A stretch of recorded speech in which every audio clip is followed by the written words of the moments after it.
자, 민정수석을 교체했어요. 민정수석은 뭐 한 1년 했으니까 교체할 수 있습니다. 그런데 한찬식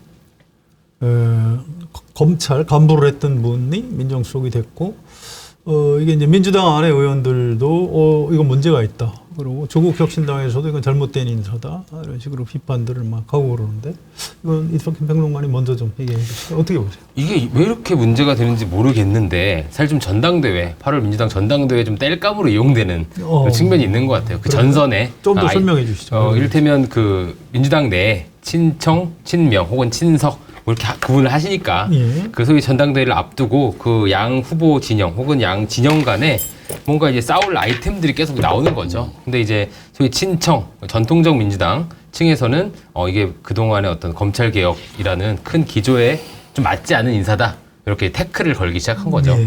근데 이제 사실 저는 뭐 이재명 대통령 인사를 보면 확실히 과거를 묻지 않겠다는 그런 인사 기조는 확실해 보이고. 실용 인사? 그쵸. 제가 이제 경기도청에서 이재명 지사 메시지를 썼기 때문에 그때 느낀 건 남 부리는 거에 좀 자신감이 있어 합니다. 그래서 어떤 사람이든 와서 내가 이제 잘 쓰면 된다. 잘 쓰면 된다. 그런 생각이 있으신 것 같더라고요. 그래서 이게 사실 청와대 그 수석이나 비서관은 대통령의 비서라서 이렇게 원래 논란이 잘 안 됩니다. 근데 이렇게 논란이 되는 건 아까 처음 말씀드린 대로 민주당 전당대회 안에 그 자장 안에 있는 좀 싸움이 된 것 같다. 이 인사가. 그렇게 느껴져요. 또 어쨌든 검사의 양면이 있는 것 같아서 그래요. 검찰 간부 출신, 그것도 고위 간부 출신을 민정수석을 쓰면 뭐 사실 전임자도 좀 그랬는데 결국 검찰 편을 들지 않을까. 근데 이 검찰 개혁하는데 이분들이 대통령의 눈과 귀를 가려서 검찰 개혁을 막지 않을까 이런 우려가 좀 있는 건 사실 아닌가요? 근데 저는 시어머니가 너무 많은 것 같아요. 아니, 대통령이 비서 하나 임명하는 거 가지고 뭐 이렇게 말들이 많습니까? 이게 누굴 공천한 것도 아니고, 그다음에 국회에서 인준을 받아야 되거나 아니면 인사검증을 받아야 되는 없죠. 장관도 아니고, 네, 그런 거 아니죠. 그냥 비서 한 명 임명한 건데 이걸 가지고 이렇게 다른 당에서까지 말이 많은 거는 조금 제가 보기에는 과하다 이런 생각이 우선 들고요. 네. 그러니까 그분들이 비판하는 논거를 보면 지난 정부 때 대통령의 인사를 수사했다. 뭐 이거지 않습니까? 문재인 대통령 때 문재인 정부 시절에 어쨌든 네, 인사 문제를 가지고 인사 문제를 가지고 수사를 한 거지 않습니까? 윤석열 대통령 밑에 검찰에서 수사를 한 거예요. 그러니까요. 근데 아니죠. 문재인 정부 시절에 수사를 했죠. 환경부 블랙리스트. 아, 그러네요. 네. 그때 수사. 현직 장관을 수사를 했습니다. 그러네요. 근데 그럼 수사를 안 했어야 됩니까? 이미 그게 밝혀졌잖아요. 환경부 블랙리스트라는 게. 그게 김태우 전 뭡니까? 그분이 폭로하기 시작해가지고 그렇습니다. 그게 이슈가 됐는데 그럼 그게 보이는데 검찰이 그걸 덮었어야 되나요? 덮었어야 된다고 얘기하는 건가요? 첫 번째로 저는 그부터가 말이 안 된다고 생각하고, 두 번째로 이게 조작 수사거나 조작 기소였냐? 아니에요. 대법원까지 다 유죄가 확정됐습니다. 김은경 장관 2년. 징역 2년 징역 2년 확정됐고, 네. 그다음에 다른 청와대 비서관, 행정관 다 유죄 판결을 받았어요. 어떻게 보면 정권 교체기에 그런 방식으로 특정 인사들, 지난 정권에서 그 임명된 인사들을 비정상적으로 밀어내면 안 된다. 임기가 있는 자리에. 라는 일종의 법적 기준이 하나 만들어진 겁니다. 때문에 그 수사를 그때 제대로 안 했으면 퇴임 이후에 문재인 대통령까지 심각하게 당할 수도 있었던 사안이에요. 근데 그걸 수사함으로 인해서 더 이상 그런 문제가 퇴임 이후에 불거지진 않았습니다. 근데 이걸 가지고 무슨 정권의 반기를 들었다. 이런 걸로 볼 수 있느냐. 저는 그냥 그 검찰 위치에 있는, 검사장이라는 위치에 있는 사람으로서 이제 이 범죄 혐의가 드러나니까 그걸 그냥 수사한 거다. 근데 그걸 가지고 저 문제 삼는 것도 좀 이해가 안 되고, 세 번째로 검찰주의자다라는 건데, 아니 검사 출신이라고 다 검찰주의자입니까? 그 검찰주의자라는 게 무슨 말인지 모르겠어요. 검찰 개혁에 대해서 이분이 그럼 반대하냐? 검경 수사권 분리에 대해서, 검수완박에 대해서 반대하냐? 반대하면 임명 안 했겠죠. 그런데다가 검사 출신이 아닌 민정수석을 임명했을 때 과연 좋은 성과가 있었나? 문재인 정부 시절에 조국, 뭐 말 안 해도 다 우리 알고 있는 거고, 김조원, 그분은 직이 아니고 집을 택한 분 아닙니까? 그렇죠. 별로 좋지 않았어요.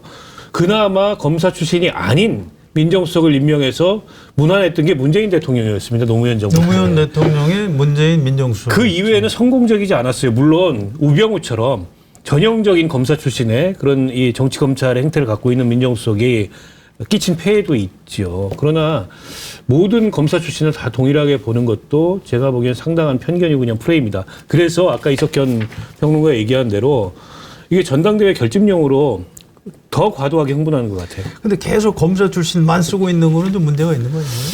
글쎄요, 근데 동욱 전 차장도 평생 검사한 사람이고. 근데 저는 그렇게 읽혀요. 이게 이제 검찰개혁, 그것도 더군다나 큰 개혁을 해야 되니까 좀 알아야 된다. 더군다나. 그래서 아는 사람을 써야 된다. 네, 더군다나 이게 제도개혁은 뭐 몰라도 됩니다. 국회가 하는 일이니까. 제도개혁이 아니고 거버넌스가 바뀌어요.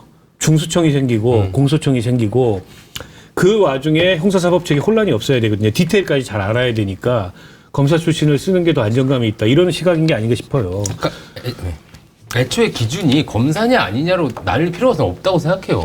이게 무슨 검사면 천형처럼 그러니까 나쁜 검사를 비판하면 되는 것이지 이게 뭐 자꾸 이 지지층 분들이 너무 여기에 공부를 하시는데 저는 이거 김어준 씨가 만든 어떤 종교 같은 거라고 생각합니다. 검사 묻으면 무조건 나쁜 놈이고 도대체 어떻게 하면 이 화가 풀릴까 답답할 때가 많거든요.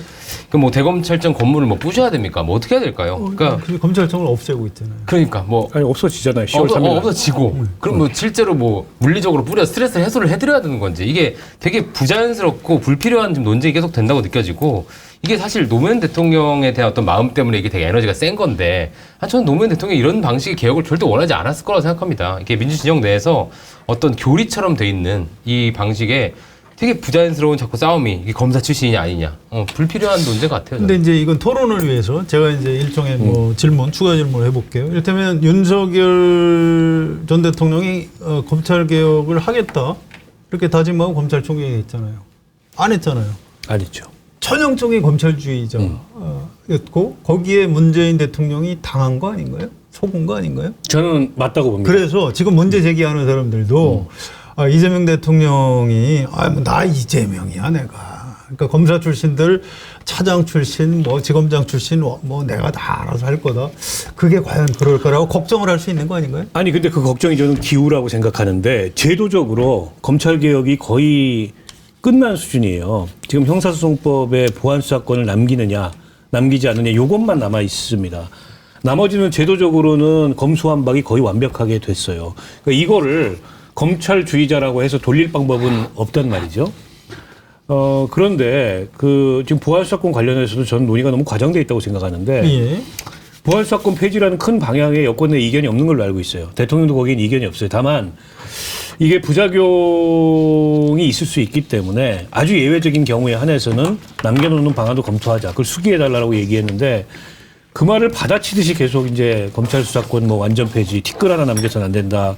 뭐 숟가락으로 칼을 만든다. 막 정청래 대표가 이러고 있어요. 그러고 있죠. 그러니까 전당대회용 의제 만들기지 제가 보기에는 실제로는 큰 의미가 없는 거고 거꾸로 질문을 던지면 보안수사권을 그렇게 아주 예외적으로 남겼을 때 그 보안수사권 아주 예외적이고 부분적인 걸 들고서 어떻게 예전처럼 별건 수사하고 정치검찰이 다시 정치를 지배하는 시대로 갈 수 있는지 한번 설명을 해봐라. 어떻게 그런 상상력이 가능한 건지 설명을 못해요. 그냥 약간 무슨 구호처럼 계속 그걸 외치고 있어서 저는 현 정부 개혁의 최종 심급이 마치 검찰 개혁인 것처럼 그렇게 얘기되는 게 저는 너무 과장돼 있다고 생각합니다. 이런 시각도 있어요. 이건 이석균 평론가님한테 질문을 드려볼게요. 이게 약간 불온한 시각인데 뭐냐면 이게 검사 출신들, 검찰 간부 출신들을 민정수석을 계속 쓰는 게 이른바 이재명 대통령 공소 취소 거래를 위해서 뭔가 검찰 간부 출신들을 쓰고 그래서 결국 보안수사권도 어쨌든 조금이라도 주고 그래서 그러면 검사들이 나중에 검찰이 알아서 공소 취소를 나중에 공소청이 되더라도 해줄 것이다. 혹시 그런 밀거래가 있는 것 아니야? 이런 불온한? 매우 불온하네요. 아니 그런 얘기들을 하는 사람들이 있어요. 턱수염에 털이 있는 줄 알았습니다. 방금 아니. 기자님에게. 그거 말고. 그 이제 원작자는 뉴스공장 김어준이기 때문에. 거기에 출연했던 그 장인수 기자가 그쵸? 애초에 이제 정성호 장관 이제 등해서 얘기를 했던 건데, 근데 아직도 이를테면 이재명 대통령을 지지하는 사람들 내지 민주당 의원들 중에서도 그 부분에 대해서 자꾸 당원들이 물어본대요. 그럼 설명을 해야 되니까 답답하다 이런 얘기. 그러니까 되게 음모론의 안 좋은 점은요. 이렇게 일상생활이 불가능합니다. 네, 그러니까 모두 그렇죠. 이 참치는 왜 박원석 의원님 더 가까이 있죠? 좀 느낌이 이상한데. 느낌이 이상하네. 진보 패널이라고 좀 배려해 주시는 거 아닙니까? 그러니까 이런 음모론을 자꾸 제기하게 되는 거고. 다 먹겠어. 너무 편해하니까 드세요. 이게 지금 검찰이 보안 사건을 원할까도 싶어요. 이쯤 되면요. 그치. 필요하다고 얘기 다 했다가 필요하죠. 어디 한번 해봐라. 망하는 거 한번 보여줄게. 뭐 이런 마음도 들 것 같아요. 그리고 저는 1년 내로 이 역효과 엄청 터져 나올 겁니다. 그때 누가 책임질 거예요? 김어준 씨가 보안 사건 때문에 망한 거 많으니까 내 채널 그만두겠다라고 할 겁니까? 정청래 대표가 뭐 정기 은퇴라도 할 겁니까? 이 책임은 고스란히 정권이 받는 거고 이거 추진했던 분들이 다 받는 거예요. 결과적으로. 또 도의적 책임. 우리 막스 베버 책임윤리 얘기 맨날 하잖아요. 결국 욕먹는 건 정권인데 너무 책임감이 없다고 생각해요. 그러니까 이제 이재명 대통령도 책임, 무책임 이 얘기를 여당의 자세로서 얘기를 하는 것 같고. 근데 이 와중에 이 공소치로 거절설 같은 게 예전에는 이 담론 시장에서 바로 퇴출됐을 거예요. 예. 근데 우리 이런 방송에서 얘기가 되니까 또 의원님 같은 옛날에 어떤 낭만의 시대를 기억하는 정치인들은 황당할 거라고 생각합니다. 이걸 해명을 해야 되나도 싶어요. 정말. 근데 어쨌든 그걸 궁금해하는 분들이 있기 때문에 이렇게 설명을 해주셔야 돼요. 알겠습니다. 이렇게 지금 이석균 평론가님 얘기 들은 분들은 무슨 얘기인지 아마 아실 거예요. 그렇구나라고. 송구합니다. 근데 어쨌든 그런 뭐라고 그럴까요? 걱정을 하는 분들이 있는 게 또 정치 현실입니다. 그리고 현실적으로 그 거래가 안 됩니다. 누군가는 성실히 해줘야 지켜주겠어요. 되고요. 저도 거래 안 된다고 봐요. 그렇죠. 이건 거래가 불가능한. 아니, 이게 이제 건데. 검찰 전체가 다 한 통속이다. 그렇습니다. 이제 그런 관점을 가지고 한 몸을 그게 가능할 거라고 보는 거예요. 그렇습니다. 근데 검찰 전체가 한 통속이 이미 아닌데다가 아니 한찬식이 출세하는 거하고 나하고 무슨 상관이야? 이렇게 생각할 검사들이 대부분이에요. 그렇지 않습니까? 그렇습니다. 한찬식을 민정수석 시켜준다 그래서 우리가 공소를 취소해줘야 돼? 왜 그래야 돼? 이렇게 생각하지 않겠습니까? 그런데다가 이게 공소를 취소할 수 있는 사람은 그 공소를 했던 기관의 장인데 그럼 수원 이 지방검찰청 이제 공소청이 되겠죠? 거기 청장이 해야 돼요.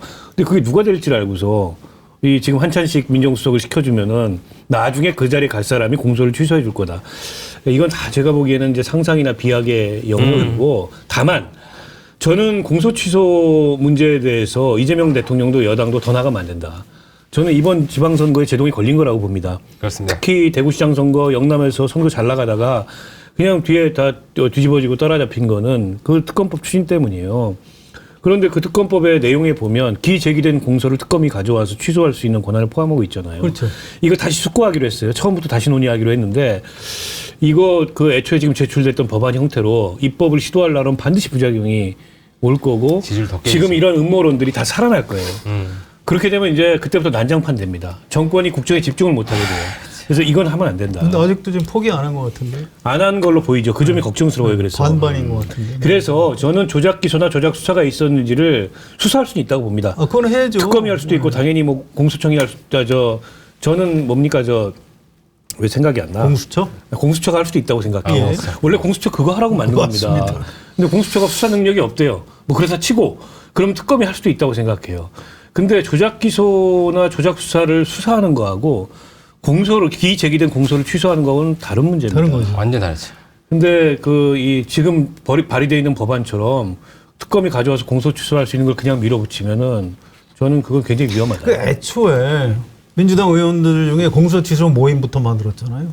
그 지금 아무것도 안 한대요. 예. 그러니까 이제 이게 확대 개편하면서 아무것도 안 하는데 처음부터 국민들이 볼 때는 이 사람들은 진상이 중요한 게 아니고 공소 취소가 처음부터 목표였구나라고 해석할 수밖에 없어요. 그 오해도 아니에요, 그거는.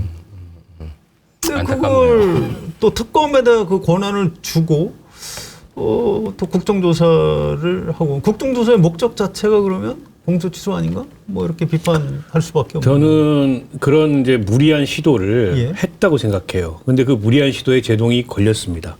여론이 나빠지니까 원점에서 재논의하기로 했고 선거 결과로 지금 드러났잖아요. 이거 하면 어떻게 될지. 이거 멈춰야 된다. 그래서 당분간은 대통령이 본인 관련된 사건을 좀 잊고 국정에 전념하시고 그리고 성공적 국정으로 운영을 하고 난 뒤에 그 문제는 뭐 그건 이제 진인사 대천명이죠. 하늘에 맡겨야죠. 1주년 기자회견 때 그렇게 대통령이 얘기했으면 좋았지 않았을까요? 그러니까 제가 이렇게 얘기해야 된다고 얘기를 했는데 제 말을 안 들은 모양. 아, 건의를 하셨군요. 아니 이런 얘기 방송에서 많이 했죠 저희가. 아, 많이 하셨어요? 네. 방송 많이 하셔가지고 또. 근데 이재명 대통령을 사실 국민들이 뭐 사법 리스크가 없어서 혹은 뭐 도덕성이 압도적이어서 뽑지 않았다고 저는 생각합니다. 그리고 그래도 전 된다고 생각하고 그게 근대적이라고 생각해요. 예. 일종의 마키아벨리즘인 거죠. 결과로 증명하는 거고. 근데 저는 이 사법 리스크를 말씀하신 대 비슷하긴 한데요. 압도적 지지율로 돌파할 수 있다고 생각해요. 국민적 여론이 정권 말에 아주 좋고 하면 또 거기에 따라 여러 가지 상황도 해결될 수 있기 때문에 그런 해법을 저는 고민하셨으면 좋겠다. 이렇게 도끼 상소 드리는 바입니다. 공소 취소를 또 취소할 수 있는 거 아시죠? 재기소가 공소제기. 가능합니다. 예. 재기소가 그러니까 새로운 증거가 발견되면 그렇죠. 공소 취소했던 사건도 다시 기소할 수 있다. 아니 그러니까요. 형사소송법에 정권 돼 이르면은 있습니다. 꽝이에요. 그러니까요. 그러면 다시 다 이 재수사 될 거예요. 재기소할 될 거고. 근데 어쨌든 지금 대통령 지지율이나 민주당 정당 지지도가 뚝뚝뚝뚝 떨어지고 있거든요. 그래서 지금 흐름으로 보면 별로 상황이 안 좋은 것 같은데요. 이걸 돌릴 상황이 필요하고 이 상황에서는 공소 취소는 얘기 감이 될 수도 없고 지금 딴 거 해야 될 게 많을 거예요. 어떻게 돌릴 수 있을까요? 흐름. 너무 많죠. 근데 지금 이제 8월 전당대회가 일단 잘 끝나야 될 것 8월 같고요. 17일. 그렇죠. 8월 17일. 그 전당대회에서 이게 이재명 정부에도 영향을 줄 것 같습니다. 이 싸움이 어느 정도로 아름답게 덜 더티하게 되느냐에 따라 거기서 좀 김민석 총리 혹은 이제 저희 친명으로 불리는 후보가 좀 비전을 잘 제시해줘야죠. 뭐 할 얘기는 많긴 한데 저는 좀 맨날 이제 뭐 상속세 최고세를 좀 인하하던가 뭐 시장주의적 부동산 정책을 얘기하던가 좀 중도적으로 나갈 수 있는 얘기들을 할 수 있을까? 지금 그 싸움이 안 되는데 걱정은 되오나 그렇게 나갈 때만 좀 반가이가 되지 않을까, 반전이 되지 않을까. 그러니까 지금 지지율 우리 썸네일이 그건데 계속 떨어지고 있잖아요. 코스피 못지않게 지지율이 뚝뚝 떨어지고 이게 생각보다 심각하다고 그래요. 이게 반전할 수 있을까요? 어떻게 보세요? 보아서는. 일단 저는 이제 허니문이 끝났구나. 끝났죠. 이게 이제 분명한 것 끝났습니다. 같고요. 허니문 기간 동안에는 이재명 대통령의 퍼포먼스를 어디다 비교하냐면 지난 정권하고 비교합니다. 윤석열 때. 네, 지난 정권이 워낙 이제 바닥이니까 기저효과가 큰 기저효과가 거예요. 있죠. 그렇습니다. 근데 1년쯤 지나면은 지난 1년하고 비교를 하게 돼요. 근데 지난 1년에는 굉장히 잘하는 것 좋았죠. 같았는데 요즘에 왜 삐딱선을 타지? 이런 느낌을 저는 받고 있다고 생각해요. 그리고 지지율이 어디서 빠지냐 보면은 마켓타니에서 국내산 생물 참다랑어회 준비했습니다. 150kg 이상 특대형 참다랑어회로 냉동 참치의 맛과는 차원이 다릅니다. 부위도 고급 부위만 엄선을 해서 등살, 뱃살, 배꼽살 등을 모듬으로 보내드립니다. 지금부터 500세트까지만 선착순 특가 29,900원에 판매합니다. 등산화, 트레킹화로 유명한 트랙스타 제품을 마켓타니가 트랙스타와 공식 협약으로 제조사 직판가로 준비했습니다. 손을 쓰지 않고도 편하게 신을 수 있는 트랙스타 핸즈 프리 제품이 아주 큰 인기를 얻고 있습니다.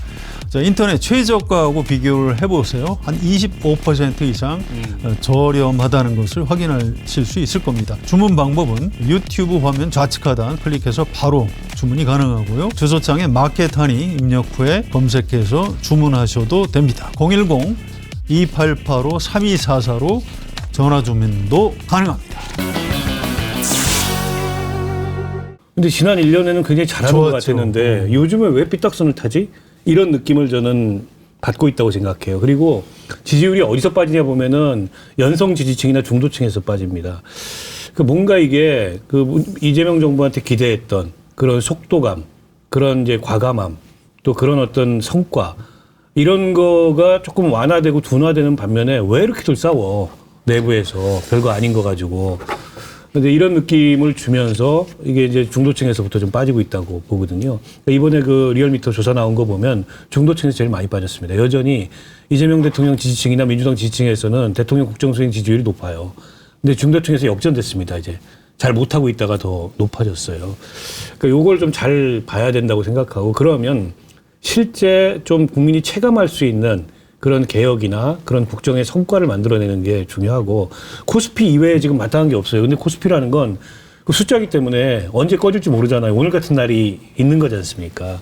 근데 그에 따라서 지지율이 출렁이면 안 되기 때문에 그보다는 좀 더 구조적이고 제도적이고 어떤 면에서는 이제 국민들이 바로 체감할 수 있는 그런 의제들이나 그런 국정과제들을 뭐 순위를 매겨놨을 거 아니에요. 1, 2, 3, 4, 5번. 그걸 빨리빨리 이제 그 실행하는 게 굉장히 중요하다고 생각하고 그래서 제가 여당의 전당대회가 좀 불만인 거예요. 아무 의제가 없습니다. 여당의 전당대회가. 검찰 보안수사권 폐지, 1인 1표제. 그게 도대체 전당대회 이슈입니까? 보안수사권 폐지 뭐 하기로 한 거고 1인 1표제도 다 시행됐는데 자꾸 정청래 대표는 그 얘기만 하고 김민석 총리는 모르겠어요. 뭘 어떻게 하겠다는 건지. 이제 나와봐야 알겠죠. 뭘 먹고 사는 거하고 별 관련 없는 얘기들 같은데요. 아니 그러니까 그게 문제인 거죠. 아까 이제 뭐 그 조금 더 시장 친화적인 부동산 개혁이나 아니면 무슨 상속세 완화 같은 걸 얘기했는데 저는 거꾸로 지금 이게 자산 격차가 너무 심각해지고 있어요. 더군다나 이 반도체 화랑과 이 주식시장에서 이런 그 호황으로 인해서 격차가 더 커지고 있고 이 구조화되고 있는 상황입니다. 그러면 이런 격차를 어떻게 줄일 건지 그리고 우리 노동시장에서 더 이상 이제 이 과거와 같은 시장이 소득을 보장하는 그런 기능이 축소되고 있어요. 거기에 대해서 어떤 분배와 재분배 정책을 쓸 것 이런 것들이 답을 내야 되는데 그리고 어떤 구조개혁에 나서야 되는데 그런 의제는 안 보이고 어떻게 보면 전부 내부의 주도권 다툼에 해당하는 그런 이슈들만 가지고 여당 전당대회가 지금 치러지니까 답답한 거죠. 세금 건드리면 더 떨어지지 않을까요? 근데 이를테면 의원님 말씀하신 대로 이제 분배와 재분배 문제를 양쪽이 챙챙해서 토론을 하면 그건 좋은 거라고 생각합니다. 그럼요. 그러니까 토론을 이를테면 해라. 저는 방금 시장주의적 대안을 얘기했고 예. 의원님은 분배적인 걸 그렇습니다. 얘기하셨잖아요. 그러니까 이게 일종의 지역 내 노선 갈등이 될 수 있어요. 소위 전통적 민주당 지지층은 분배를 더 좋아할 수 있고 소위 중도 확장을 하려는 중도 실용주의자들은 재분배보다는 분배보다는 시장주의적 해법을 선호할 수 있잖아요. 그런 토론을 하면 좋지요, 차라리. 근데 그런 토론은 별로 안 되고 있는 게 좀 안타까운 상황인 거죠. 자, 어차피 전당대회 얘기를 해야 돼요. 자, 정청래 대표가 아직 사표 안 냈죠? 네, 이제 조만간 내실 것 같네요. 내후 연임 도전 할 걸로 보세요? 100% 할 것 같습니다. 100%. 퇴로가 없습니다.